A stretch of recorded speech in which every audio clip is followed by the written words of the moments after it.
Okay, so hello everyone. Assalamu alaikum. Welcome to our 17th workshop of Deep Learning Masterclass. So we are almost halfway of our entire roadway of Deep Learning Masterclass. So what we are going to deal with is pretty simple and not such complicated as well when it comes to normal level dealing with clustering, or you can say text clustering and some more things we are going to deal with in the future.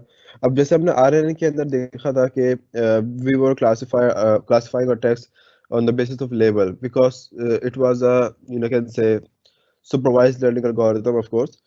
Now, what is we are going to have in self-organizing map that it's simple, almost simple towards it's like k means algorithm. अगर आपको याद हो तो हमने machine learning zero to hero के अंदर k means algorithm पे काम किया था. अब जब हमने उसमें काम किया था हमने उसमें एक चीज देखी थी और हमने एक किया भी था. हमने अपने डॉक्यूमेंट को मतलब क्लस्टराइज किया था विदाउट गिविंग देम लेबल्स. उसके पास कोई लेबल्स नहीं थे ना कुछ अवेलेबल था और सिंपल छोटा सा प्रोग्राम था और वो क्लासीफाई हो गया. आज हम कोई बहुत एडवांस नहीं करने जा रहे, ना हम डॉक्यूमेंट को क्लासीफाई करने जा रहे हैं. अलबत्ता कि मैं भी थोड़ी देर में घर पहुंच के आपको उसके भी एक नोटबुक शेयर कर दूंगा. उसकी रीजन ये क्योंकि self organising maps is built on the neural network. It's not for just small piece of words के आपने 20 30 40 सेंटेंसेस लिखे और उस पर आप क्लस्टरिंग अप्लाई कर दो. It may can have some overfitting on those kind of data set. Minimum कम से कम 400 सैंपल्स तो हों आपके डेटा के अंदर जिसके ऊपर आप क्लस्टरिंग अप्लाई करो when it comes to self organising maps. अब साथ साथ सर ये चीज नहीं, इसको इस्तेमाल यूज करना बहुत आसान है but frankly enough it's not currently available TensorFlow and it's not currently available in PyTorch as well. तो आज हम जो लाइब्रेरी यूज करेंगे बेसिकली वो होगी हमारे पास SOM लर्न की, सोम लर्न की. तो आप चाहो तो खुद भी सेल्फ ऑर्गेनाइजिंग मैप बना सकते हो. It's not pretty hard. लेकिन अगर आप जब बनाने जाते so of course the workshop is not going to be limited for one day. It gonna take 2 or 3 days और समझ में किसी के भी नहीं आता बिकॉज इट्स प्रीटी हार्ड. मैंने यहाँ पे एक URL आई गेस शेयर कर दिया है. आई वुड लाइक कि सब उसको व्यू करें और जो मास्टर्स के स्टूडेंट हैं वो तो लाजमी व्यू करें. बैचलर्स अगर नहीं भी करेंगे तो उनका काम चल जाएगा बिकॉज उनको इतना नहीं देखना. लेकिन जो मास्टर के स्टूडेंट्स हैं आई वुड लव कि वो लाजमी देखें because there are some techniques in mathematical terminologies and you have to deal with it. कि अदरवाइज फायदा नहीं है आप मास्टर के स्टूडेंट्स के लिए SOM पढ़ना. क्योंकि बैचलर्स के लेवल पे भी सब वो डेवलपमेंट तक होता है, इतना रिसर्च लेवल पे नहीं होता. लेकिन मास्टर का स्टूडेंट थोड़ा एडवांस होता है. That is why I am preferring master student to learn these things to identify के मैथ्स. अब इसमें कोडिंग नहीं है, कोडिंग मैंने यहाँ लिखवा दी. अब कोडिंग के पीछे उन सेम सेम वही पाइपलाइन है, उसके पीछे क्या क्या मैथ्स चल रही है वो यहाँ पे लिखी हुई होगी. ठीक है, मैं चाहूँ तो सीधे सीधे कॉपी पेस्ट करके वहां भी लिख दूं. लेकिन it's gonna disturb our regular pipeline और पैराग्राम आ जाता कि I have use their copyright material. तो सिंपली मैंने यहाँ पे एक लिंक शेयर कर दिया. All right. So now, what is self-organizing map? So self-organizing is basically a piece of neural network, which is neural network-based dimensionality reduction algorithm. होता क्या है इसके, तो हमारे पास इनपुट सारे होते हैं ना. Input can be in the form of vector, in the form of tensor, in the form of any kind of values. अब ऑब्वियसली बात है कि वैल्यूज हमारे पास न्यूमेरिक में ही होगी. अब वो चाहे उसके ऑब्जेक्शंस हमारे पास टेंसर्स में अवेलेबल हो, नमपाई में हो या कूडा पाई में हो, जिसमें भी हो. That's not a scenario right here. तो यहाँ पे हमारे पास डेटा इनपुट में आ रहा होता है. अब उस डेटा को इनपुट करने के बाद to find the pattern, to find the nature in a data, वो क्या करता है उसको 2D डेटा के अंदर फॉर्म करता है. आगे जाके मैं आप लोगों को आगे पढ़ाने क्या वाला हूँ. अगर मैं आप लोगों को थोड़ा सा स्पॉइलर अलर्ट दे दूं तो आगे भी हमारी कुछ 23 वर्कशॉप्स बाकी हैं. ठीक है, हम 40 वर्कशॉप्स करेंगे इंशाल्लाह. तो 23 वर्कशॉप्स बाकी हैं और आपने देखा होगा हम लोग बहुत स्लो स्लो चल रहे हैं और फिर भी बहुत सारे बच्चे पिक नहीं कर पा रहे हैं. उसकी रीजन ये because of course deep learning is state of the art thing. हर कोई पिक नहीं कर पा सकता.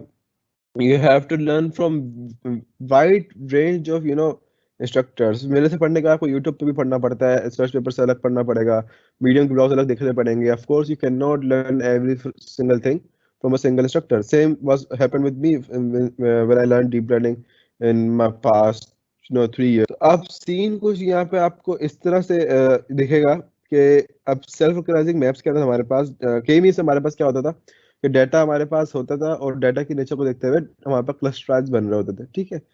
अब सेल्फ ऑर्गेनाइजिंग मैप्स पहले हमारे पास पैटर्न्स ड्रॉ करता है इंटरनली, हम चाहे उसको विजुलाइज कर सकते हैं। वो यहाँ पे क्या कर रहा होता है, पैटर्न्स ड्रॉ कर रहा होता है।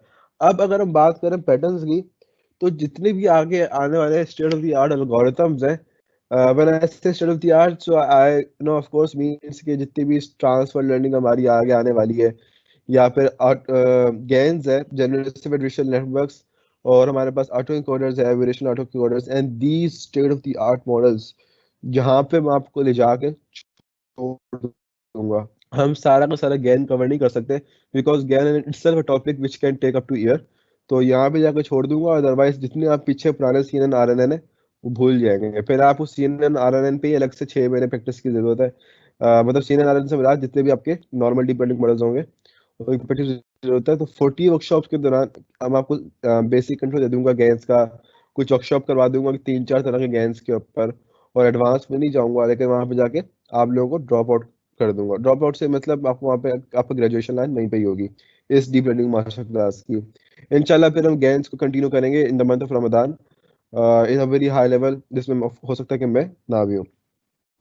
सो अब होता क्या गैंस के अंदर कि वो आपके पास ऑफ कोर्स लेवल्स भी हो सकते हैं और लेवल्स से भी हो सकता है। आपने सेमी सुपरवाइज लर्निंग भी सुनी होगी। तो हमारे पास अब जब state of the art learning हो रही होती है, जरूरी नहीं है हमारे पास एट ऑल द टाइम लेवल बेस्ड लर्निंग हो, या फिर at all the time unsupervised learning हो। Unsupervised learning is mainly and maybe only used for finding the patterns and affinity in a data set। कि हमारे पास डेटा सेट के अंदर क्या नेचर है, क्या हमारे पास, अब मैं अगर आपको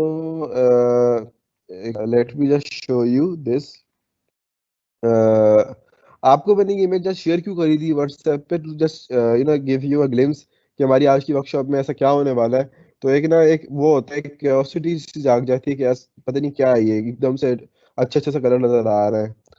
तो हो कुछ भी नहीं रहा है यहाँ पे। बेसिकली क्या हो रहा है कि फॉर एग्जांपल मेरे पास यहाँ पे 4 क्लस्टर्स थे, इधर भी थे, इधर भी थे, इधर भी थे। अगर आप सब जगह देखो, हर तरह के नेचर ऑफ डाटा हमारे पास अवेलेबल है। अब अगर हम यहाँ पे कोई सिंपल क्लस्टरिंग टेक्निक अप्लाई करने की कोशिश करें, तो यहाँ पे वो क्या करेगा, डाटा को हाफ हाफ में मतलब लीनियरली डिवाइड कर सकता है, ये रेडियली डिवाइड कर सकता है। But here there is a different story. यहाँ पे एक अलग टेक्निक जा रही, अलग क्लस्टर क्लास जा रही है, अलग क्लस्टर क्लास जा रही है, अलग क्लस्टर क्लास जा रही है। तो ये इस तरीके से यहाँ पे बेसिकली हमारे पास परफॉर्म कर रहा होता है। इसके कुछ ड्रॉबैक्स भी हैं, और ड्रॉबैक्स बिल्कुल केमीन्स वाले हैं कि आपको पता होना चाहिए कि हमारे पास कितने टोटल क्लासेस अवेलेबल है, कितने सेंटर्स अवेलेबल है। सेंटर मींस के सेल्फ ऑर्गेनाइजिंग मैथ्स के अंदर भी हमारे पास जो इनिशियली लेवल पे केमीन की तरह कुछ सेंटर्स पिक किए जाते हैं, उसके बाद the centres can be changed on each iteration. खैर लेकिन फिर भी self organising map is much better in the performance as compare to K means, because it's actually built on the deep learning neural networks as compared to the k-means which is built on the machine learning technologies। और machine learning में क्या होता है कि आपके पास एक equation होती है और उस इक्वेशन के तहत आप काम परफॉर्म कर रहे होते हो। और डीप लर्निंग में आपके पास जो इक्वेशन होती जरूर है, लेकिन आप उस इक्वेशन के थ्रू, वो आपका एक्टिवेशन फंक्शन होता है, उस एक्टिवेशन के फंक्शन के थ्रू आप वेट्स और बायस को अंडरस्टूड गाइस। तो ये हमारा एक बेसिक डिफरेंस होता है एक मशीन लर्निंग के अंदर और डीप लर्निंग का। तो और डीप लर्निंग में हमारे पास एक चीज और भी है कि with in the number of epochs हमारी लर्निंग बढ़ती चली जाती है और अच्छी होती चली जाती है। ओके, सो लेट मी जस्ट गो। अब थोड़ा सा देखते हैं कि भाई क्या इसमें, अगर हम एल्गोरिथम के अंदर इन अ लेमन जाएं कि एल्गोरिथम के अंदर क्या होता है। So, how would we explain के self काम हो रहा है? So in the algorithm, each node weights are initialized. Starting के अंदर जितने हमारे पास नोड्स हैं, फॉर एग्जांपल हमारे पास सबके नोड वेट रैंडमली इनिशियलाइज होते हैं। अब से कुछ एल्गोरिथम से हमारे पास क्या होता है कि जीरो वैल्यूज ले ली जाती हैं, but in this we don't usually pick zero values. Don't usually not means randomly ही इनिशियलाइज होते हैं, वो कुछ भी वैल्यूज असाइन हो जाए। After initialising value of weight randomly, a vector is chosen at random from the set of training data। अब मतलब क्या है कि फॉर एग्जांपल मेरे पास 1 2 3, अभी आप समझ लो कि हमारे पास 3 इनपुट्स हैं। मैंने सबसे पहले बैच साइज मैंने जैसे गिवन किया हुआ है या नहीं भी गिवन किया हुआ, लेकिन मैंने शुरू के दो ये ले लिए, उसके बाद मैंने दो ये ले लिए, उसके बाद मैंने दो ये ले लिए। तो इस तरीके से मैं रैंडमली अपने वेक्टर को चूज करता जाऊंगा for the set of training data. Then every node is examined to calculate every which ones weight are most like the input vector. अब उसके बाद क्या होगा, जब सबके नो वेट्स कैलकुलेट हो जाएंगे, सबके मतलब फर्स्ट इटरेशन पूरी हो जाएगी, तो उसके बाद हमारे पास इसमें एक टेक्निक होती है best matching unit in self organising maps. अगर आप यहाँ पे अगर मैप्स में देखोगे तो let me just open it, best matching techniques,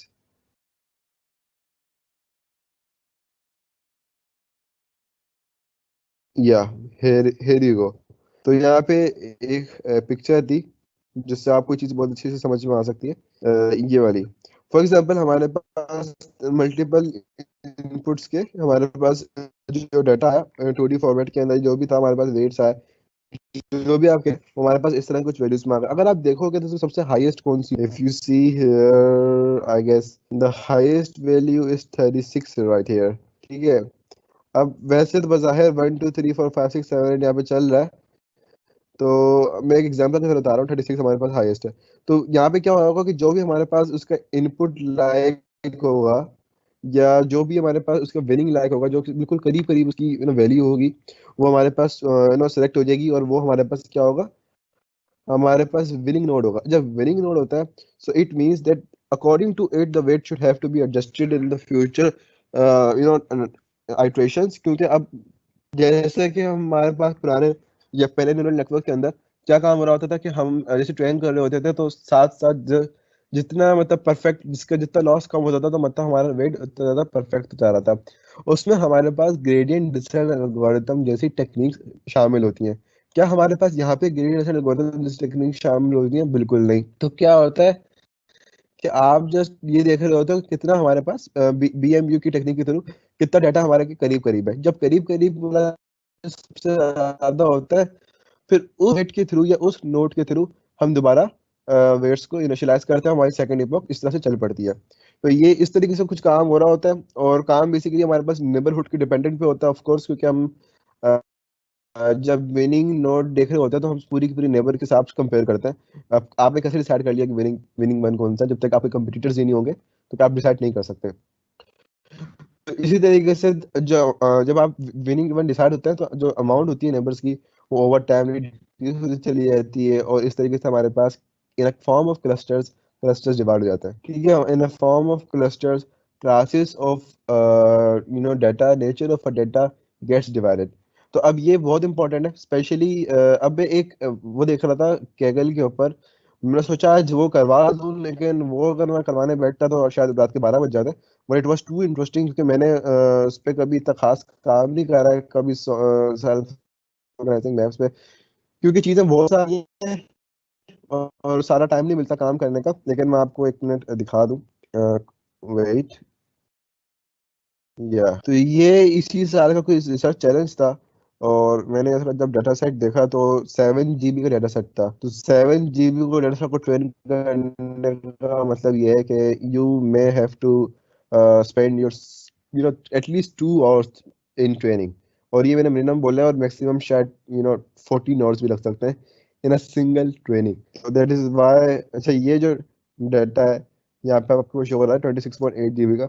इस तो हमारे पास एम्बेडिंग्स अलग है, पार्सेस अलग है, सब कुछ अलग है। आपको सब मेटा डेटा चाहिए होता है, जिसके थ्रू आप ट्रेनिंग करते हो, फिर आपके पास सारी चीज़ें अपने आप बन जाती हैं।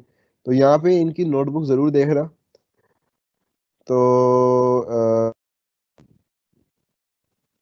अब ये किसी ने करंट सिचुएशन इन 2021 3 दिन पहले बनाई है।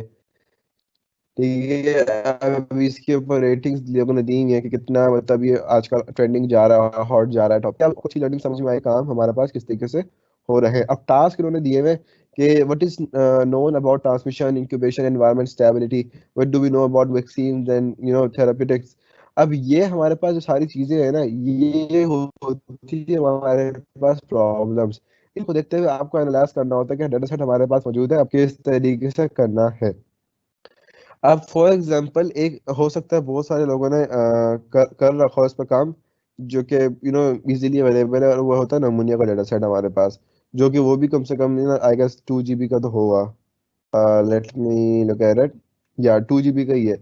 तो इस पे सब ने ही इत्तेफाक से काम कर रखा होता है डीप लर्निंग के, क्योंकि ये state state of the art तो खैर मैं कहूँ या ना कहूँ, लेकिन ये फर्स्ट इटरेशन थी। आज से कुछ 3 साल पहले बता रही है कि जब हेल्थ साइंस की तरफ एआई इंजीनियर्स को फोकस करने को पुश की जा रही थी, जिसकी वजह से हेल्थ साइंस को भी फायदा हो रहा था, हेल्थ इंडस्ट्री को भी फायदा हो रहा था, और एआई इंजीनियर्स को एक अलग डोमेन भी मिल गया काम करने के लिए, रिसर्च करने के लिए, और इनोवेशन करने के लिए।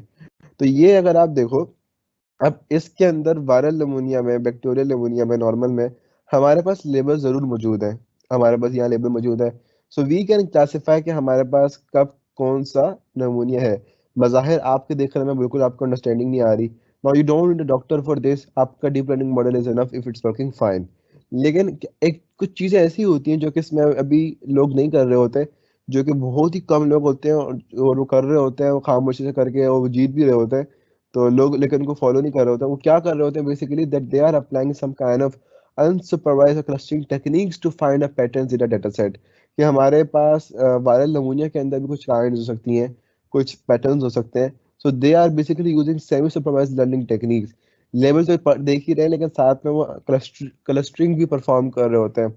कुछ लोग, अब जैसे गैंस क्यों मशहूर हुआ था, गैंस इसलिए मशहूर हुआ है और बल्कि आज ही मशहूर है। Gas is the latest trending algorithm techniques हमारे पास अवेलेबल है, विच इज अ की टू जनरल इंटेलिजेंस।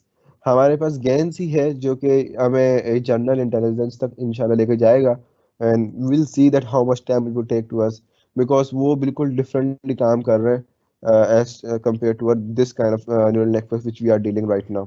तो इस तरह की प्रॉब्लम फिगर आउट करो कैगल के ऊपर, और उनको सर अंजाम दो। मुझे 8 स्टूडेंट्स ने ईमेल किए, मैं अभी देख रहा था अपनी ईमेल पे, तो 8 स्टूडेंट्स ने मुझे ईमेल करी with some kind of cool projects. So I can wait for 3 to 4 more days। ऐसी बात ये है कि आपको को वेट नहीं करूंगा। आप लोग कैगल पे जाओ, ऐसे ऐसे काम जो कि स्टेट ऑफ द आर्ट लोगों ने करा है, अपनी नोटबुक जनरेट करो, अपनी एनालिसिस लगाओ, एक नहीं मल्टीपल अप्रोचेस लगाओ, जो अप्रोच सबसे अच्छी काम कर रही हो उसको प्रोडक्शन में लेने की कोशिश करो।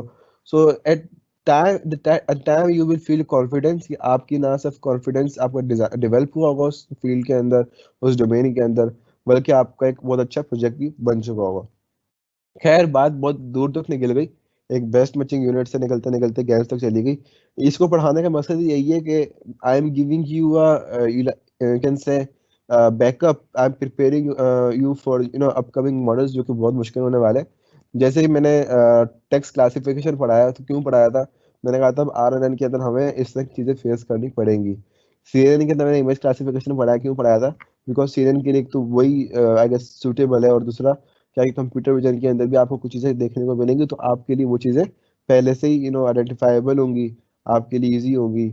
सो it won't be a big deal for you. So let's get started with our notebook here. वो छोटी सी नोटबुक है, देखते हैं क्या हो रहा है यहाँ पे। सबसे पहले आपने इसको इंस्टॉल कर लेना है, फिर इंस्टॉल सॉफ्टवेयर को अपने सिस्टम के अंदर। सो मेक श्योर कि ये लाजमी इंस्टॉल भी हो उसके अलावा, अच्छा, मैकबुक यूजर्स हैं हमारी वर्कशॉप्स के अंदर जिनको बहुत प्रॉब्लम हो रही होती है। So please if you are a MacBook user you must have to mention this here 3, because Mac के अंदर हमारे पास टर्मिनल 2.7 होता है। टर्मिनल में पाइथन 2.7 होती है, तो अगर आप पिप लिखोगे तो वो 2.7 को पिक करता है, not going to pick your latest Python. अब हमारे पास विंडोज में कोई चक्कर नहीं होता, विंडोज वाले या लिनक्स वाले इसमें बहुत चिल सीन होता है। तो उस कंपैरिजन के अंदर मैक यूजर्स के पास एक और लैक है। इवन तो एक simple arm C Linux Ubuntu जो भी हो, उसमें भी पाइथन 3.7 3.8 हमारे पास अवेलेबल है ऑन द कोर लेवल, लेकिन मैक अभी भी पाइथन 2.7 पे चल रहा है, I don't know why. So anyways, तो यहाँ पे आप 3 कर दें, तो आपका वो काम जो है आराम से हो जाएगा, और जब अभी आपको कोई प्रोडक्शन फाइल रन करनी हो तो ऑफ कोर्स पाइथन 3 करके आप रन कर सकते हो। सो पिप 3 इंस्टॉल सोमलन या pip install somlearn depending on your nature of operating system. After installing this library we have to import a libraries, कौन कौन सी, numpy इंपोर्ट करनी है, विच इज क्योंकि हम काम इसी पे कर रहे होंगे, we are not currently dealing with the TensorFlow things, क्योंकि हम स्क्रैच से काम नहीं कर रहे हैं। और इसके लिए टेंसरफ्लो की जरूरत ही नहीं है, बिकॉज इस पे जीपीयू की नीड नहीं पड़नी है हमको, तो that is why we don't need tensors here. Importing matplotlib library just for visualizing our plots. then importing pandas as PD for data input output. अब sklearn dot base import clone, ये मैंने आप इसकी डिस्क्रिप्शन लिखी है कि मैंने क्यों import किया है. Basically this is used to clone our machine learning और deep learning models on iteratively. हम क्लोन कर, अब आपको मैं दिखाता हूँ किस तरह क्लोन और होता है. बेसिकली अब फॉर एग्जाम्पल मैंने एक मशीन लर्निंग का मॉडल बनाया by specifying some different estimators in that model, और मैं नहीं चाह रहा कि मैं एक ही ऑब्जेक्ट को बार बार कॉल कराऊं, क्योंकि उस ऑब्जेक्ट के अंदर उसकी कुछ वैल्यू स्टोर होंगी. तो मैं क्या करता हूँ, उसको क्लोन करता चला जाऊंगा और मॉडल दोबारा से उसी एस्टिमेटर के हिसाब से एक नया मॉडल बनता रह जाता है मशीन लर्निंग मॉडल का. क्योंकि हमारे पास आज हम artificially different types of data generate करेंगे और सब पे एक ही मॉडल को अप्लाई करके देखेंगे कि ओके वो कितना अच्छा जा रहा है. Then you are having from sklearn और डाटा सेट्स. अगर आपको याद हो तो अब मैं इससे पहले काम कर चुका हूँ मशीन लर्निंग के अंदर और बहुत दफ़ा किया हुआ है. क्या क्या इसमें हमारे पास होता है कि हम ब्लॉग की मतलब ब्लॉब्स की नेचर का हम डाटा जनरेट कर सकते हैं. इससे हम एस कर्व की नेचर में डाटा जनरेट कर सकते हैं. इससे हम स्विस रोल की नेचर में डाटा जनरेट कर सकते हैं. हम सिर्फ इन तीन फॉर्म में डाटा जनरेट नहीं करेंगे, because we are having these three functions for generating this cool kind of nature of a data. लेकिन वैसे जो काम होगा हमारा वो हम आगे मैनुअली भी खुद कर सकते हैं. We don't need all methods inbuilt into a sklearn data sets. Then we are having from somlearn import som. ये हमारा आज का डीप लर्निंग मॉडल होगा जो कि हमने यहाँ पे इंपोर्ट कर लिया है फ्रॉम वेयर somlearn. तो एनीवेज इसको इग्नोर कर दिया, ये जस्ट मैंने प्रिंट किया था जस्ट टू सी के आईपाइथन का एनवायरनमेंट बन रहा है नहीं बन रहा, बिकॉज ये रन नहीं हो रहा था पहले. Then I am generating my data. I have mention कि क्या कर रहे हैं, किस तरह कर रहे हैं. तो सबसे पहले मैं रैंडम स्टेट 170 मेंशन कर दी है. आप 160 कर दो, आप 120 कर दो, आप कुछ भी कर दो, इट्स ऑल ऑन यू. फर्क क्या होता है कि जब जब रैंडम डाटा जनरेट होगा तो उसके दिमाग में एक फिक्र होगी कि मेरे पास एक रैंडम स्टेट गिवन है लाइक 170, तो मुझे उस रैंडम नेचर के हिसाब से अपना डाटा को जनरेट करना है हर दफा. नहीं तो क्या पता पहला डाटा आया आपके पास 0 पॉइंट से लेके 0.5 के दरमियान बहुत सारा डाटा आ गया. नेक्स्ट आपका डाटा जो था वो 0.5 से 1.0 के दरमियान बहुत सारा डाटा सेट आ गया. तो क्या हुआ, आपकी रैंडम स्टेट नहीं रही, आपकी एक फिक्स स्टेट नहीं रही है. तो डाटा को ज़्यादा ही रैंडमली हो गया, तो आप एक कंपेरिजन इतना अच्छा नहीं होता. अगर आप रैंडम स्टेट मेंशन कर दो तो डाटा रैंडमली आएगा, लेकिन उसकी फिर भी a number of range, a number of variety will be the same in all kind of natures. Number of sample मैंने 500 रख दिए, आप चाहो 1000 रख दो या 2000 रख दो, इट्स ऑल ऑन यू. और हमने नेम्स मेंशन कर दिया basic, anisotropic, unequal variance, uneven blobs, S curve and switch roll. तो हमारे पास बेसिकली इन 6 टाइप्स का, हमारे पास 6 टाइप्स का डाटा सेट अवेलेबल होगा अभी जो हम खुद जनरेट करेंगे. तो हम उनको ये नाम दे रहे होंगे. नाम हम मशीन लर्निंग मॉडल के लिए बिल्कुल भी नहीं दे रहे होंगे, नाम हम दे रहे होंगे सब अपने लिए कि डाटा को किस तरीके से मतलब बनाना है. ठीक हो गया. मतलब डाटा को विजुलाइज करना है तो हमें पता होना चाहिए ना कि डाटा जब बना है तो किस तरीके से हमने कौन सा हमारा कैसा था. बस खूबसूरती के लिए that's it, otherwise we don't need it so far. और सिर्फ ये काम नहीं हो रहा है यहाँ पे, नाम से मैं और भी बहुत सारे काम कर रहा हूँ कि मैंने एक फंक्शन बना दिया डिफाइन जनरेट डाटा का, ताकि मुझे इतना ही बड़ा कोड बार बार नहीं लिखना पड़े. और मैंने यहाँ पे इफ एस कंडीशन लगा दी कि अगर if name is in basic या एनिसोट्रॉपिक या अनइवन ब्लॉब्स तो मेरे पास ये कोड चल जाए. अब यहाँ पे मैं सिर्फ नेम पास कर रहा हूँ, नेम पास करूंगा और एक्स का डाटा खुद ब खुद जनरेट हो जाएगा. एक्स वाई के अंदर क्या होगा, मेक ब्लॉब्स एन सैंपल्स, और यहाँ पे हमें नंबर ऑफ सैंपल जितने भी गिवन होंगे वो आ जाएंगे, जो कि हमारे पास 500 है. रैंडम सेट जो भी हमारी गिवन है वो आ जाएगी यहाँ पे, और सेंटर हमारे कितने 4 है. तो इन जितने भी हम इसमें से कोई भी नाम दूं, मेरे पास ये जो डाटा सेट है वो जनरेट हो जाएगा. अब now but we are having here, अब ये काम होने के बाद ये डाटा सेट हमारे पास जनरेट हो गया है. अब ये अगर हमारे पास एनिसोट्रॉपिक हो तो मैं ही चाहता हूँ कि एक आइटरेशन मजीद और चले. ठीक है. अगर तो अनिमल ब्लॉब्स हो या बेसिक होगा तो वो यहाँ पे आके रुक जाएगा, वो यहाँ पे आके इसको स्किप करेगा, इसको जो एनिसोट्रॉपिक होगा उसको स्किप करेगा. लेकिन बेसिकली हमने आपको मैं ऐसा समझाना चाहूंगा कि हमने यहाँ पे डाटा जनरेट कर लिया है. ठीक है, इसका इससे कोई ताल्लुक नहीं है. ठीक है, चाहे ये ट्रू हो या फॉल्स हो, इसको यहाँ पे इसको फिर भी हर डाटा को या हर नेम को इससे होकर जरूर गुजरना है. पर डाटा हमारे पास इधर आया, अगर हमारे पास एनिसोट्रॉपिक डाटा सेट हुआ तो हमें ट्रांसफॉर्मेशन दे दिए, ये 0.60834594, ये डिफॉल्ट वैल्यूज मेरे पास पड़ी हुई थी तो मैंने ये डाल दी है। बेसिकली क्या था कि डाटा हमारे पास कुछ इस तरीके से जनरेट हो रहा है। ठीक हो गया? अगर आप यहाँ पे देखो, इस तरीके से हमारे पास एनिसोट्रॉपिक में डाटा जनरेट हो रहा है। तो यहाँ पे मैंने बेसिकली एक तरह से जो समझा कि मैंने एक ट्रांसफॉर्मेशन बेस्ड रेंज दे दी है कि किस रेंज से किस रेंज तक आपको डाटा को लाई करना होगा। Then I am having X is equal to N dot dot, मैंने उन सबको आपस में डॉट प्रोडक्ट निकाल दिया और वो सारा का सारा डाटा कहाँ चला गया मेरे पास, एक्स के अंदर आ गया। तो मतलब ये सारा अलग ट्रांसफॉर्मेशन, ये सारी अलग ट्रांसफॉर्मेशन, ये किससे मल्टीप्लाई हो रही है, किसके डॉट प्रोडक्ट में आ रही है, एक्स से आ रही है। तो ये अरे से मल्टीप्लाई होने के बाद जो था दोबारा एक्स में रीअसाइन हो गया, तो हमारे पास एनिसोट्रॉपिक डाटा सेट असाइन हो गया। अब अगर हमारा डाटा सेट एनिसोट्रॉपिक नहीं था, फॉर एग्जांपल अनइवन वेरिएंस था, तो ये इसको स्किप कर देगा, ऐसा कोई चीज़ परफॉर्म नहीं करेगा और वो यहाँ पे आ जाएगा। तो अनइक्वल वेरिएंस कैसे डिजाइन होगा, हमें सिंपल छेड़खानी करनी है। अगर मैं आपको टू बी वेरी ऑनेस्ट करके बताऊँ क्या करना है, तो यहाँ पे हमने लिखा है X comma underscore is equal to make blobs, क्योंकि हमें we don't need any kind of Y value है, तो हमने अंडरस्कोर डाल दिया यहाँ पे।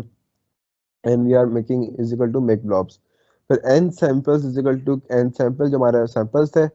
क्लस्टर स्टैंडर्ड हमने दे दिया 1.0 2.5 0.5। अब यहाँ पे क्या होगा हमारे पास, क्योंकि क्लस्टर का स्टैंडर्ड आ गया है, तो हम लोगों ने बेसिकली छेड़खानी कर दी और हमारे पास इक्वल सिनेरियो भी नहीं चल रहा। लाइक 1.0 हो, फिर 2.0 हो, 3.0, कोई इंक्रीमेंट नहीं है, कुछ नहीं है, रैंडम भी हमने अनइक्वल कर दिया है। तो उससे क्या हुआ कि, एक मिनट, कहाँ गया हमारे पास डाटा की डिफरेंट डेंसिटी आ गई है हमारे पास इस डाटा सेट के अंदर। अब बेसिकली होता क्या है, जब हमने यहाँ पे मेंशन किया 1.0 2.5 0.5, जैसे फॉर एग्जांपल जितने भी क्लस्टर्स होंगे उनके डिफरेंट स्टैंडर्ड डेविएशन बन रहा होगा। जब डिफरेंट स्टैंडर्ड डेविएशन बन रहा होगा, सो इट्स एन ऑब्वियस के सबका वेरिएंस भी अपने आप अनइक्वल हो जाता है। That's it and simple is that, और कोई इसमें ना मतलब एक्स्ट्रा स्टोरी नहीं हो रही है। Alright, so we go further. Now here we are having elif name is equal to uneven blobs. अब यहाँ पे हमारे पास क्या था, डाटा हमारे पास x में पहले ही बन चुका था। अगर ये दोनों ट्रू नहीं हुई, फॉल्स हुई, तो हमारे पास x की वैल्यू वही रहेगी जो हमारे पास यहाँ पे बनी हुई थी। यहाँ पे आके हमें उसी x की वैल्यू को यूज करना, क्या करा हमने, n की वर्टिकल स्टैक, और हमने यहाँ पे क्या किया, X Y is equal to zero, और जितने भी हमारे पास डाटा था हमने वो उठा लिया। फिर हमने यहाँ पे Y is equal to one, उसका 50 का डाटा उठा लिया हमने, और फिर 10 डाटा उठा लिया, Y is equal to two. अब यहाँ पे अगर हम देखें एनीवन ब्लॉब्स के अंदर, तो हमारे पास कुछ का बहुत सारा डाटा आ जाएगा, कुछ का बहुत कम आ जाएगा, कुछ का बिल्कुल ही कम आ जाएगा। जिस तरीके से हमने यहाँ पे हरकतें की हुई है, जिसका वाई जीरो के बराबर हो उसका इतना डाटा उठा लो, जिसका डाटा इतना उठा लो, जिसका वाई वन के बराबर हो उसका 50 सैंपल उठा लो, जिसका वाई टू के बराबर हो उसके सब 10 सैंपल उठा लो। तो इस तरीके से हमारे पास क्या हुआ, हमारे पास डाटा जो था वो एक्स में रीअसाइन हो गया और स्टैक भी हो गया ऑफ कोर्स। क्योंकि हमारे पास क्या हो रहा होता है, अब ये वी स्टैक से क्या हो रहा है हमारे पास, ये हमारे पास अलग डेटा सैंपल जनरेट कर रहा है, ये हमारे पास अलग डेटा सैंपल जनरेट कर रहा है, और ये अलग जनरेट कर रहा है। इन तमाम रेंजेस को अगर हम एक ही डेटा सेट में मर्ज करना चाहें, तो हम नन पाई की मेथड यूज करते हैं, वी स्टैक, जो उसको सबको आपस में एक तरीके से यूज समझ लेंगे, कॉन्कैटिनेट परफॉर्म कर देता है। Now after having this sort of values in to X, हमारे पास अनइवन ब्लॉब्स का डाटा जनरेट हो जाएगा। Then we are having elif name is equal to S curve. हमारे पास हम मेथड है, फंक्शन है, जो हमने ऊपर से इंपोर्ट किया था स्कैन डाटा सेट से, जो कि था मेक एस कर्व। इसमें सिंपली आपको कुछ नहीं करना, आपने नंबर ऑफ सैंपल्स डालना है, रैंडम स्टेट डालनी है, और इसको इस फंक्शन में डाल देना। ये खुद ब खुद डाटा इस नवैयत को जनरेट करेगा कि आपके पास जो डाटा होगा वो एस की तरह कर्वेचर्स में डिजाइन हो रहा होगा। ठीक हो गया? तो आपने इसको असाइन करने में हमने बोला कि एक्स, और हमने अच्छा, अब यहाँ पे हमने जब डाटा हमारे पास इधर आ गया एक्स के अंदर, अब हमारे पास जो एक्स का नेचर होता है वो थोड़ा डिफरेंट होता है। अब इस जो नेचर यहाँ पर आ रही है ऊपर पॉपअप पे, उसके ऊपर मत जाए, क्योंकि वो इसकी आ रही है। ठीक है? वैसे बनेगी दोनों की सेम ही, लेकिन फिर भी इसके ऊपर मत जाया करें, क्योंकि ये रन हुआ हुआ है पूरा का पूरा कोड। तो ये जो लेटेस्ट एक्स वैल्यूज हमारे पास आ रही होगी, ये वो नेचर दिखा रहा होगा। So you don't have to look at this kind of nature जो कि पॉपअप पे भी आ रही है। Then we are having S curve. अब एस कर्व में हमारे पास जब डाटा जनरेट होकर एक्स में आ गया है, हमने बोला कि स्टार्ट हो बिल्कुल स्टार्टिंग से और ख़त्म भी बिल्कुल एंडिंग तक हो। हमने 0 और 2 मेंशन कर दिया है। हमने मतलब बेसिकली ये मेंशन करने का वजह ये थी, जैसे अब यहाँ पे अगर आप देखो, अगर y 0 हो, y 1 हो या y 2 हो, तो इस तरह की हमने रेंज मेंशन करनी थी। यहाँ पे हमने बेसिकली रेंज मेंशन कर दी है, ये y की 0 से लेके y की 2 तक की वैल्यू जितनी भी हमारे पास बन रही होगी एस डाटा सेट के अंदर, वही हमारे पास x के अंदर आए, बाकी नहीं आए। Same will go for this one as well, ये y के अंदर जितनी भी वैल्यू हमारे पास 0 से 2 तक की रेंज में कॉरेस्पॉन्डिंग x होंगे, वही हमारे पास x में डाटा सेट हमारे पास आए। अब हो सकता है हमारे पास 10 तक भी वैल्यू चली जाए, 5 तक वैल्यू चली जाए, तो कंपैरिजन हमारे पास अनबायस रहेगा कि यार हम इन जिनसे कंपेयर कर रहे हैं उनका डाटा उस रेंज में नहीं आ रहा। तो आप मैनुअली क्या कर सकते हो, डाटा को आप क्रॉप अप कर सकते हो कि यार मेरे पास अब इस रेंज से इस रेंज तक का डाटा जनरेट जो था वो इसमें आ जाए, इसमें इसमें इस रेंज से इस रेंज तक का डाटा सेट जो है इसमें आ जाए एक्स के अंदर। आप कोई भी नाम आपने दिया हुआ हो, आपके पास डाटा जो है रिटर्न एक्स करके आपको वो डाटा रिटर्न हो जाएगा। So now you can utilize this data set into a machine learning model और डीप लर्निंग मॉडल और वट एवर यू से, तो आप उसको यूज कर सकते हो। अब क्योंकि हमने फंक्शन बना दिया है, तो अब हम क्या करेंगे, now we gonna perform list of a data by mentioning Xs, जो कि हमारा लिस्ट ऑफ अ डाटा होगा। Let you first first run this cell.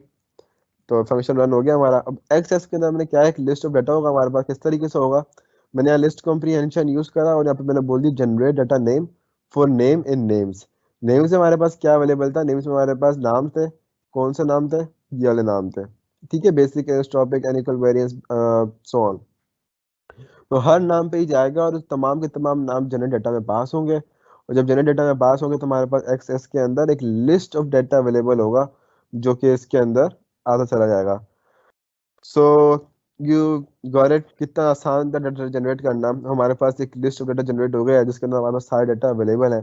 अब इन पूरी की पूरी लिस्ट ऑफ डाटा के ऊपर हम अपना सॉम मॉडल अप्लाई करेंगे और देखेंगे किस तरीके से क्लस्टरिंग परफॉर्म होती है। बस थोड़ा सा काम आसान करने के लिए मैंने ये टेक्निक अप्लाई करी। अगर आप चाह रहे हो रियल वर्ल्ड सैंपल पे, मैंने आपको ऑलरेडी अप्रोच दिखा दी है कि how you can note this one. ये मेरे पास टीम्स का असल में पैनल आया हुआ है and I am unable to open, let me just, हाँ। तो ये कोविड-19 रिसर्च चैलेंज का डाटा सेट है। इसमें जाके आप चाहो तो इसके ऊपर काम कर सकते हो एंड यू विल सी कि कितना आसान और कितना मुश्किल काम हमारे पास होगा और कितना इंटरेस्टिंग काम होगा, and you will of course going to ना enjoy it. Now after having defining definition of our SOM model, अब यहाँ पे हमने अपना मॉडल डिफाइन कर दिया है सिंपली बाय, हमने मॉडल का नाम दिया क्लस्टरर। आप सिंपल मॉडल ले लो, एक ही बात है, इज इक्वल टू सोम। और सोम के अंदर हमने मेंशन कर दिया है। अब हमें ये हमारे पास ये मजबूरी कि हमें मेंशन करना पड़ता है कि हमारे पास नंबर ऑफ कॉलम्स और नंबर ऑफ रोज कितनी है। तो मैंने मेंशन कर दिया कि हमारे नंबर ऑफ कॉलम्स 2 है और नंबर ऑफ रोज भी 2 ही है। Then I am having grid type hexagonal, और उससे होगा कि हमारी जो ग्रिड्स होगी वो हेक्सागोनल फॉर्म हो जाएंगी। आप जैसा मर्जी कर लो, ऑक्टागोनल कर लो, जैसा मर्जी कर लो, पेंटागोनल कर लो, देख लेना कि मॉडल में कौन कौन सी सपोर्ट है इन द डॉक्यूमेंटेशन, और यहाँ पे मेंशन कर देना।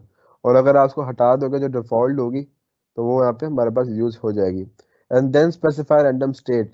Random state is very important, ताकि जब जब भी हमारा मॉडल क्लस्टराइज हो रहा हो तो हम रैंडम स्टेट स्पेसिफाई करना बहुत ज़रूरी है, ताकि उसको पता हो कि किस नेचर के बिहाफ पे हमारा डाटा यू नो डिजाइन हुआ है। अब आप बोलो कि यार कि हमारे पे डेटा सेट होता है लाइक रियल वर्ल्ड, उसमें तो हमें नहीं पता कि रैंडम सेट कौन सी होती है।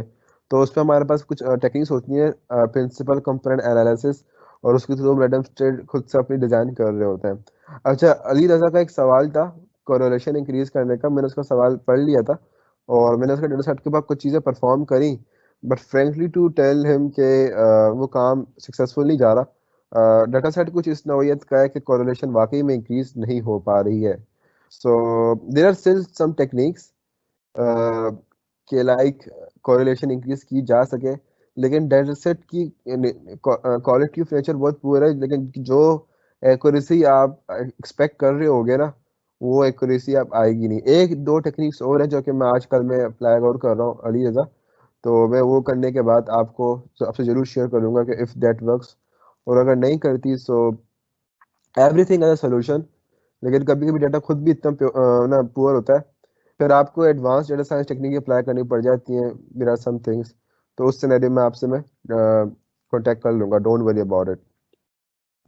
Right, so here we are having our plotting. अब हमने अपना मॉडल डिफाइन कर लिया है। अब हमें तमाम डेटा सेट के ऊपर अपना मॉडल अप्लाई करना है ताकि क्लस्टरिंग परफॉर्म हो सके। So simply what we are gonna have, हमने यहाँ पे एक फंक्शन जनरेट कर लिया डिफाइन प्लॉट डेटा का। यहाँ पे हमारे पास डेटा जा रहा होगा जो कि एक्स की फॉर्मेट में होगा, और फिर हमारे पास सोम का जो क्लस्टरर होगा जो कि एक मॉडल इटसेल्फ है वो जा रहा होगा। टाइटल जो होगा हमारा वो जा रहा होगा ताकि हम उसको प्लॉट कर सकें। ठीक है, टाइटल का मॉडल से कोई ताल्लुक नहीं, टाइटल का सब विजुअलाइजेशन से ताल्लुक है। और हमारे पास यहाँ पे इंडेक्स जा रहा होगा, लाइक 1 2 3 4 5, सो ऑन, 5 तक ही है बस, अगर हम जीरो से स्टार्ट करें तो। So then we are having y prediction is equal to sum cluster dot fit predict x। तो अब हमारे पास डाटा कैसे जनरेट होगा y prediction के अंदर। हम जो मॉडल का नाम होगा हमारा जो कि हमने लिया है यहाँ पे सोम क्लस्टर डॉट फिट प्रिडिक्ट, उसमें हम x पास करेंगे और हमारे पास डाटा जो प्रिडिक्टेड डाटा होगा किस में आ जाएगा, y prediction में आ जाएगा। Then what we have simply have to do, plot dot subplot 321 plus index. अब यहाँ पे हम बेसिकली इंडेक्स ग्रिड के लिए हम यहाँ पे इंडेक्सिंग परफॉर्म कर रहे हैं। अच्छा, एक चीज बहुत इंपॉर्टेंट यहाँ पे मैं आपको बता दूं, ये वायर प्रिडिक्शन में हमारे पास वाई एक्सिस का डाटा नहीं आता। ये स्टूडेंट्स ने एक बहुत बड़ा ब्लंड मार देता है, और इसकी वजह से कितने मैंने देखा है जीनियस स्टूडेंट्स भी ना कंपटीशन लूज कर देते हैं। ऑलवेज रिमेंबर कि this is not basically a Y axis है, और ना कभी गलती से मेंशन कर देना कि हमारे पास वाई एक्सिस परफॉर्म हो गई है। ये बेसिकली हमारे पास नेचर ऑफ डाटा आ रही होती है, इसके बिहाफ हम क्या करते हैं, कलर मैपिंग करते हैं। कलर मैपिंग कैसे करते हैं कि हमने लिखा C is equal to Y underscore prediction, जो भी मैंने नाम लिया हुआ था इस वेरिएबल का। तो अब क्या होगा कि जब डिफरेंट नेचर हमारे पास इसमें असाइन हो रही होगी, हमने फोर नेचर दी हुई थी, फोर नेचर इसमें असाइन हो रही होगी, तो इधर हमारे पास जो कलर्स होंगे उतने ही कलर्स असाइन हो रहे होंगे। और हमें पता होगा कि जितना ग्रीन यहाँ पे आ रहा था उतना ग्रीन यहाँ पे भी आ रहा है, उतना मतलब वायोलेट यहाँ पे भी आ रहा है, ब्लू यहाँ पे भी आ रहा है, येलो यहाँ पे भी आ रहा है। So this is for just colour mapping here. यहाँ पे हमारे पास ये वाई की फॉर्मेट में डाटा नहीं है, always remember this. Then we are having plot or subplot 31 plus index. Then we are having plot or scattered x।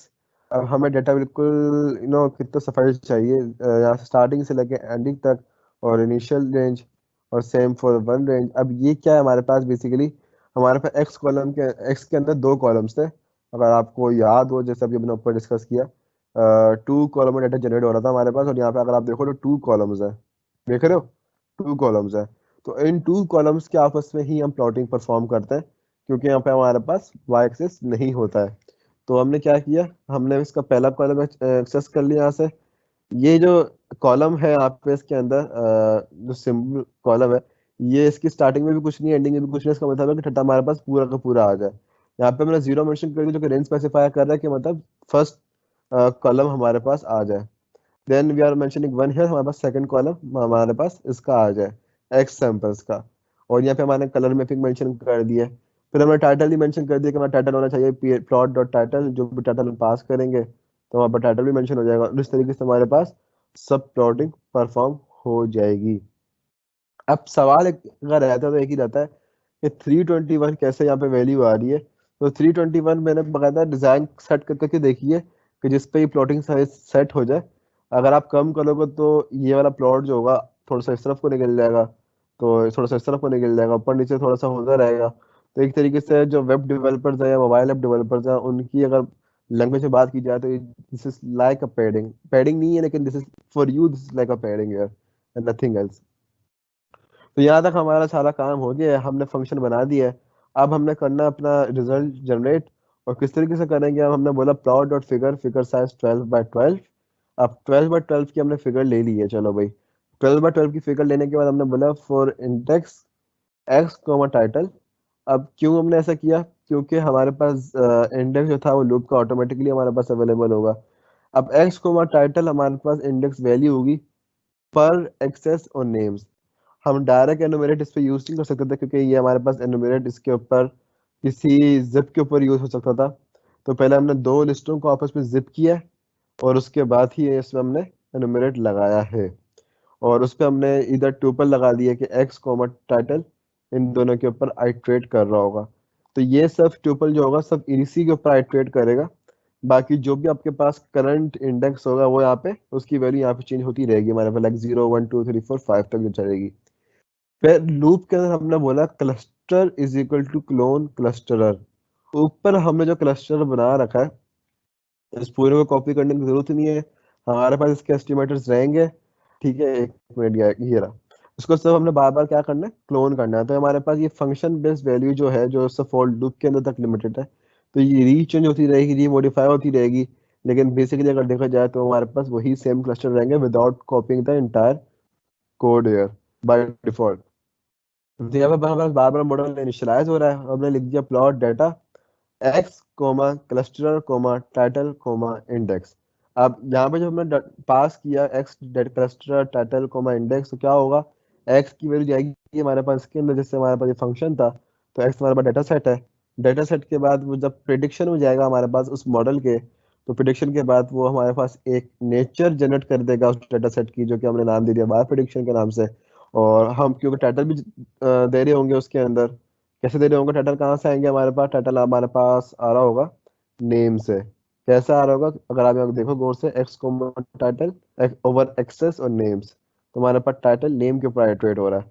तो हमारे पास नेम से टाइटल्स भी जा रहे होंगे इस फंक्शन के अंदर। तो हमारे पास प्लॉटिंग के अंदर टाइटल लिखा हुआ है कि डाटा हमारा कौन सा है, और फिर इंडेक्स नंबर हमारे पास लूप से आया है। तो उससे ये होगा कि जब इसमें जा रहा होगा तो उसके हिसाब से हमारे पास प्लॉटिंग हो जाएगी। डेटा से पास हुआ, हमारा प्लॉटिंग परफॉर्म हुई। Let me just quickly go towards its, run हो गया है वैसे तो ये मेरे ख्याल से।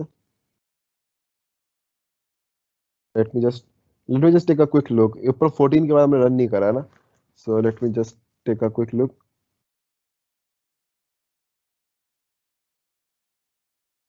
हाँ, थोड़ा सा हमारे पास हो सकता है कि कलर वेरिएशन चेंज हो गई हो, और nothing to worry worry about.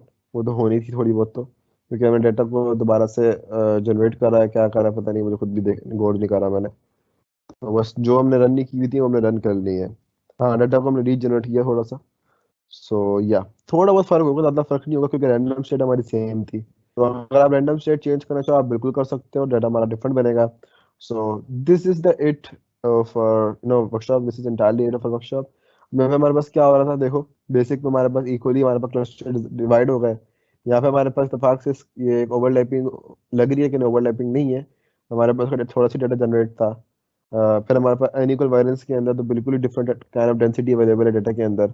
Animal block में भी हमारे पास बहुत ही डिफरेंट डेंसिटी अवेलेबल है डाटा के सेट के अंदर। इससे हमारे पास ऑलमोस्ट सेम डेंसिटी अवेलेबल है, ब्लू ग्रीन पर्पल येलो जो भी है, और same goes for switch role as well. So it's kind of unique thing कि हमारे पास किसी भी तरह की नेचर का डाटा सेट हो, हम इस क्लस्टरिंग एल्गोरिथम के थ्रू उससे डील कर सकते हैं। The best thing about this unsupervised clustering algorithm is that this is not a machine learning algorithm for dealing with a large amount of data set। हम इस आराम से डील कर सकते हैं ना। क्या चीज रह गई थी जो बतानी थी आप लोगों को, हीट मैप्स इन। आप बाद में जाके इसके हीट मैप्स भी प्रिंट कर सकते हैं, जो कि मुझे याद नहीं रहा बिल्कुल, अभी अभी मुझे याद आया। वो ऐसे याद आया कि आज की पोस्ट में जो टीम मेंबर ने पोस्ट लगाई हुई थी वो शायद यही वाली थी। तो होता क्या है कि आप इसके हीट मैप भी प्रिंट कर सकते हो। हीट मैप से भी आपको अंदाजा हो जाएगा कि आपके डाटा में नेचर क्या है। आप ये देख रहे हो, एक मिनट में इसको ओपन कर लूँ। अच्छा, ये इत्तेफाक से विकिपीडिया की है, लेट मी जस्ट। अब ये क्या हो रहा है हमारे पास, बेसिकली ये बहुत प्योर अंडरस्टैंडिंग चाहिए होती है हमारे पास डेटा सेट को समझने के लिए। इसके अंदर डेटा सेट की हमारी निगाह है कि आपने अगर देखा हो कभी, आपने सीटी स्कैन करवाया या एमआरआई करवाया हो, बहुत सालों का हुआ होगा, बहुत सालों को कभी नहीं जरूरत पड़ी होगी। तो अब क्या होता है सीटी स्कैन के अंदर या एमआरआई, आपने अगर कभी इमेजेस देखी हो, तो एक तो आपके पास इन्वेस्टिगेटिव इमेजेस होती हैं जो कि आपकी बॉडी के इनसाइड की इमेजेस होती हैं। कुछ आपकी प्रिडिक्शन बेस्ड इमेजेस होती हैं, आपके अंदर ब्लड्स के कुछ सैंपल्स के ऊपर जो जनरेटेड डाटा है वो इस तरीके से है। डॉक्टर उन हीट मैप्स को देख के आइडियलाइज करता है कि अंदर की सूरत हाल क्या है। फॉर एग्जांपल, हमारे पास 3 तरह के कुछ रेयर कैंसर्स होते हैं, लाइक इंटेस्टीन कैंसर होता है, जो कि बिल्कुल स्मॉल इंटेस्टीन में कैंसर होता है। आई am having a very small background from health sciences, तो मैंने एक थोड़ा सा पढ़ा था उसके बारे में। इंटेस्टाइन कैंसर होता है हमारे पास, टेस्टिकुलर कैंसर होता है, और ब्रेस्ट कैंसर जो होता है हमारे पास। ये 3 कैंसर ऐसे रेयर और मतलब बहुत ज्यादा स्प्रेड कैंसर है। रेयर मुराद कि इनकी हो जाने की कभी कभी वजह नहीं मालूम होती, लेकिन हो जाते हैं। और जब एक पेंक्रियाटिक कैंसर भी है, तो इसके थ्रू जब नेचर मालूम की जाती है, सबसे जो फर्स्ट अल्ट्रेशन होती है वो बाय यूजिंग हीट मैप्स के के थ्रू जो डाटा हम कलेक्ट करते हैं कि हमारा किस जो है वो पहुंचा हुआ है पेशेंट, किस स्टेज पे हमारा पेशेंट पहुंचा हुआ है, कितना उसको प्रॉब्लम है, फिर भी होते हैं, फिर हम उससे भी मजीद जब डाटा हम देखो ना, डाटा गैदर कर रहे हैं, फिर उस पर ह्यूमन प्रिडिक्ट कर रहा होता है कि इसके ये चीज़ कम हो रही है, ये चीज़ ज़्यादा हो रही है, ये लेवल बहुत कम हो रहा है, तो means now we are having pure surety कि मरीज को या पेशेंट को ये प्रॉब्लम आइडेंटिफाई हो गई है। I hope I have make a clear sense of today's workshop, और I hope कि आज की वर्कशॉप आसान भी थी।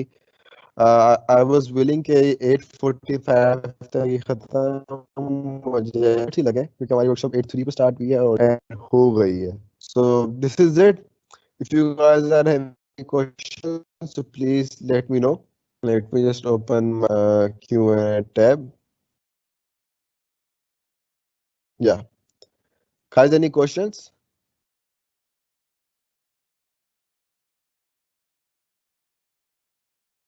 All right. An anonymous one has asked a very wonderful question regarding radiology. हाँ, बहुत बहुत it's a very nice example कि रेडियोलॉजी के अंदर भी अगर आप देखो, क्योंकि वो रेडिएशन से डील कर रहा होता है, तो रेडियोलॉजी के अंदर भी आपके पास इस तरह की इमेजेस अवेलेबल। अब मैंने आपको क्या कहा था, बेसिकली एमआरआई की एग्जांपल दी थी ना मैंने आपको, तो एमआरआई तो खुद एक रेडियोलॉजी है, सीटी स्कैन तो खुद एक रेडियोलॉजी है। तो आप बेसिकली आपने खुद ही उस पॉइंट को क्लियर कर दिया कि रेडियोलॉजी के अंदर, मोस्ट रेडियोलॉजी के अंदर हमारे पास इस तरह का डाटा अवेलेबल होता है, जिसके अंदर हमारे पास इस तरह के हीट मैप जनरेट हो रहे होते हैं। कुछ डैमेज नहीं होता, जैसे ईसीजी हो गया, इको हो गया, तो इस तरह के उसमें हमारे पास सिनेरियोज में हमारा लेबल्ड ग्राफ होता है। लेकिन कुछ सिनेरियोज होते हैं जिसमें हमारे पास लेबल्ड ग्राफ नहीं होता, तो हमारे पास हीट मैप्स होता है। अब एग्जांपल ट्यूमर है, अगर आप कभी ट्यूमर को बहुत एडवांस स्टडी करोगे, तो जब मैंने स्टडी करा ट्यूमर को, तो मैंने देखा कि ट्यूमर के अंदर एक बड़ी सी क्वालिटी है, in the blood cell the nature changes. कोई कोरिलेशन सेल के हिसाब से ही, तो उसके अंदर हमारे पास कोई लेबल नहीं है, कुछ नहीं है, तो हम क्या कर रहे होते हैं, उस पर अनसुपरवाइज्ड लर्निंग टेक्निक अप्लाई कर रहे हैं उसको आइडेंटिफाई करने के लिए, और अभी भी इसके ऊपर रिसर्च चल रही है। Still we didn't get any kind of solution there, लेकिन रिसर्च चल रही है to find the nature of and stage and depth of the tuberculosis by just using AI techniques on red blood cells। बहुत देर हो जाती है कभी कभी कि रेड ब्लड सेल्स को ट्यूमर ट्यूमर आइडेंटिफाई नहीं हो पाता टाइम पे। तो अब जैसे सीबीसी हमारे पास एक चीपेस्ट टेस्ट होता है ब्लड काउंट का, कंप्लीट ब्लड काउंट का, जो कि आई गेस 1000 की कॉस्ट है, और चीपेस्ट अगर आप हॉस्पिटल में चले जाएं, गवर्नमेंट हॉस्पिटल में चले जाएं, तो इंडिया में आई गेस 250 रुपीज़ है, पाकिस्तान में 300 रुपीज़, इससे ज़्यादा उसकी प्राइस नहीं है। तो उसमें क्या होगा कि हमारे पास अगर ब्लड सैंपल्स आ भी गए, तो उन रेड ब्लड सेल्स को देखते हुए भी मशीन एआई एल्गोरिथम के थ्रू अपनी प्रिडिक्शन दे दे कि आगे इसको ये इश्यूज हो सकते हैं। अब क्योंकि हेल्थ इशू सेक्टर है, यहाँ पे 99.9% एक्यूरेसी रिक्वायर्ड होती है, so things take some time, पर इंशाल्लाह within few I guess years, 2 or 1 year or maybe few months, you will see this in application, especially in all countries, not just in US or high developing countries. I mean in all countries, because this is going to be included in our standards. All right, guys. Any further questions?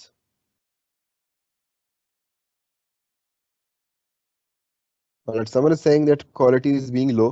Oh, oh. You are too late to tell me this.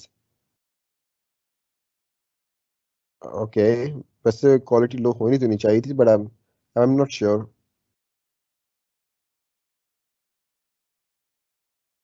Quality is not should not be much that much bad. Speed तो मतलब सही है, एक्सट्रीमिंग के लिए नहीं, थोड़ी कम है। Team जैसे ने पता नहीं बहुत रेड्यूस करता है, गैस क्या है, स्पीड भी कम है, so that is the reason may be.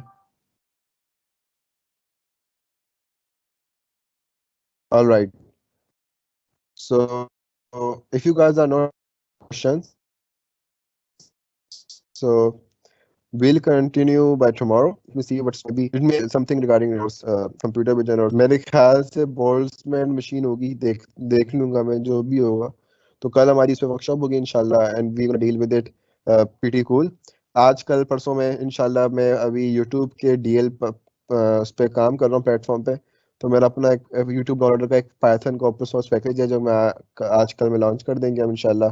Furqan and me currently is working, इसमें 4 की वीडियो डाउनलोडेबल है without seeing that such ads जो कि आपके पास यूट्यूब डाउनलोडर्स में आती है, without using any kind of website, without using any kind of server. You can have that in your by using Python code, by using that Python package. So I will share with that you as well. So please give a thumbs up to this, that that my contribution, क्योंकि बहुत time लग गया उसको बनाने के अंदर. So that's all. I'm gonna meet you tomorrow, inshallah. And I hope that you guys all be studying. आज की workshop मैं upload कर दूंगा आज रात तक. And please make sure that you submit your projects to me, so I will know कि कितने students ने पढ़ा, and I can feature those students at my Google platform as well. Thank you, and Allah Hafiz.